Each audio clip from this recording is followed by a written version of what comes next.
Hello, and welcome to the daily chapter reading of Chapter 9 of Pride and Prejudice and Zombies by Jane Austen and Seth Grahame-Smith.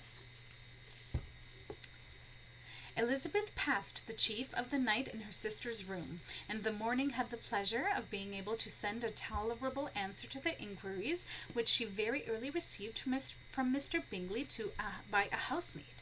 She requested to have a note sent to Longbourn, desiring her mother to visit Jane, and form her own judgment of her situation. The note was immediately dispatched, but the writer was met with a group of freshly unearthed zombies on the road and dragged off to his presumable demise. The note was dispatched a second time with more success, and its contents as quickly complied with.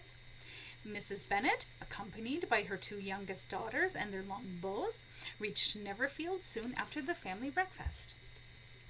Had she found Jane in any apparent danger of having the strange plague, Mrs. Bennet would have been very miserable, but being satisfied on seeing that her illness was not alarming, she had no wish of her recovering immediately, as her restoration to health would probably remove her from Netherfield. She would not listen, therefore, to her daughter's proposal of being carried home, neither did the apothecary, who arrived about the same time, think it at all advisable. Bingley met them with hopes that Mrs. Bennet had not found Miss Bennet worse than she expected. "Indeed I have, sir," was her answer. "She is a great deal too ill to be moved. Mr. Jones says we must not think of moving her. We must trespass a little longer on your kindness." "Removed!" cried Bingley. "It must not be thought of." Mrs. Bennet was profuse in her acknowledgments.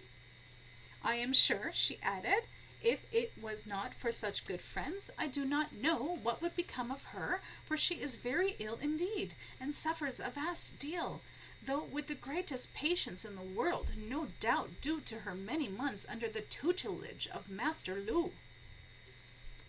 "Might I expect to meet this gentleman here in Hertfordshire?" asked Bingley. "I rather think you shan't," she replied, "for he has never left the confines of the Shaolin Temple in Henan Province. It was there that our girls spent many a long day being trained to endure all manner of discomfort." "May I inquire as to the nature of this discomfort?" "You may inquire," said Elizabeth, "though I would much prefer to give you a demonstration."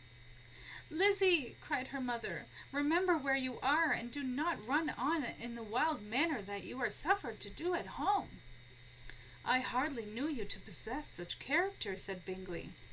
"My own character is of little consequence," replied Elizabeth. "It is the character of others which concerns me. I devote a great many hours to the study of it." "The country," said Darcy, "can in general supply but a few subjects for such a study. In a country neighbourhood you move in a very confined and unvarying society." "Expecting, of course, when the country is overrun with the same unmentionables as a town." "Yes, indeed," cried Mrs. Bennet, offended by his manner of mentioning a country neighbourhood. "I assure you there is quite as much of that going on in the country as in town." Everybody was surprised, and Darcy, after looking at her for a moment, turned silently away. Mrs. Bennet, who fancied she had gained a complete victory over him, continued her triumph. "I cannot see that London has any great advantage over the country, particularly since the wall was built. It may be a fortress replete with shops, but it is a fortress none the less, and hardly fit for the fragile nerves of a gentle lady. The country is a vast deal pleasanter, is it not, Mr. Bingley?" "When I am in the country," he replied, "I never wish to leave it, and when I am in town it is pretty much the same.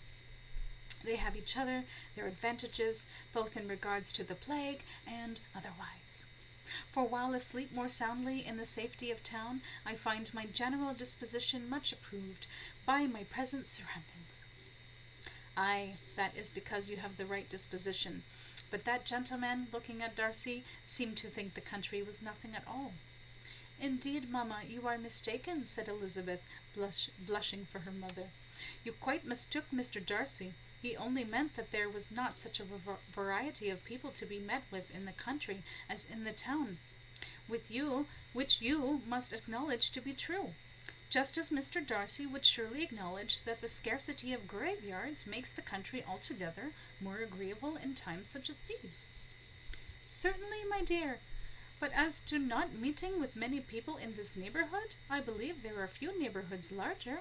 I know we dine with 24 families, well, 23, I suppose, God rest poor Mrs. Long's soul. Darcy only smiled, and the general pause which ensued made Elizabeth tremble. She longed to speak, but could think of nothing to say, and after a short silence Mrs. Bennet began repeating her thanks to Mr. Bingley for his kindness to Jane, with an apology for troubling him also with Lizzie. Mr. Bingley was unaffectedly civil in his answer, and forced his younger sister to be civil also, and say what the occasion required. She performed her part indeed without much graciousness, but Mrs. Bennet was satisfied, and soon afterwards ordered her carriage.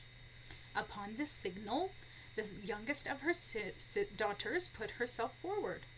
The two girls had been whispering to each other during the whole visit, and the result of it was that the youngest should tax Mr. Bingley with having promised on his first coming into the country to give a ball at Netherfield. Lydia was a stout, well-grown girl of 15, with a fine complexion and good-humoured countenance. She had every bit of Lizzie's deadly nature, though little of her sense, and had vanquished her first unmentionable at the remarkable age of 7½ years.